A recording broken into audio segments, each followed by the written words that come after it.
Creation of a secondary bus in CCM devices. In order to create a secondary data bus, you will need a principal CCM device which will power and request data from the secondary devices from its bus. You will also need pliers to crimp the 4-wire cable connectors. Secure the work area. Turn off the residual current circuit breaker or the main protection, as well as the rest of the thermal magnetic switches from the box where the installation will take place. Check the current direction. Make sure that there is no current in the thermal magnetic switch where you will be operating. Install the principal devices and the secondary devices.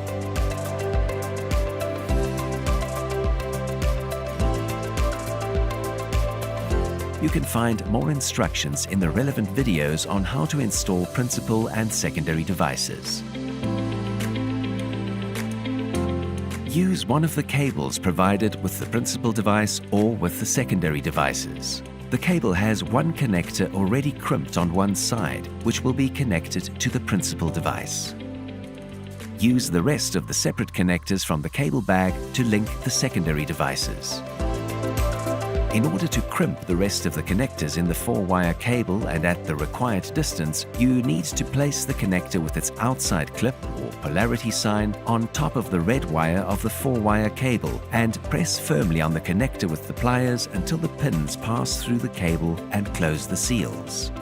Connect the pre-crimped end of the cable in the red connector of the principal device. Insert the second connector. Crimp the second connector with the pliers and repeat until the connectors are linked with the secondary devices, which will be plugged in the bus.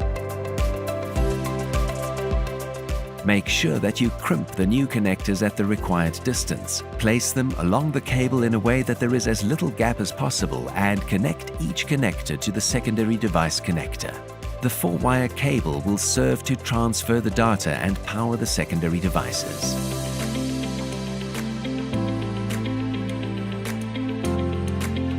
Once you finish the operation, cut any extra cable.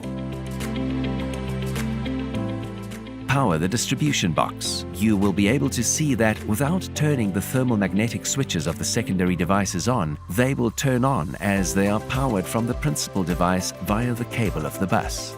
In order to synchronize the secondary devices with the principal device, you should press the button between the red connector and the black connector of the principal device for 3 seconds until it starts flashing and thus gets into the synchronization mode. Then press the secondary devices button for 3 seconds until they start flashing. Each secondary device will become synchronized with its principal device in the same order as you proceed with this task. Once you have finished, press the principal device button again to return to the read mode, and you will be able to see the orders saved in the bus for each of the secondary devices. For more information about how to create a secondary bus or how to connect a secondary device to a principal device, refer to the user guide or to other videos.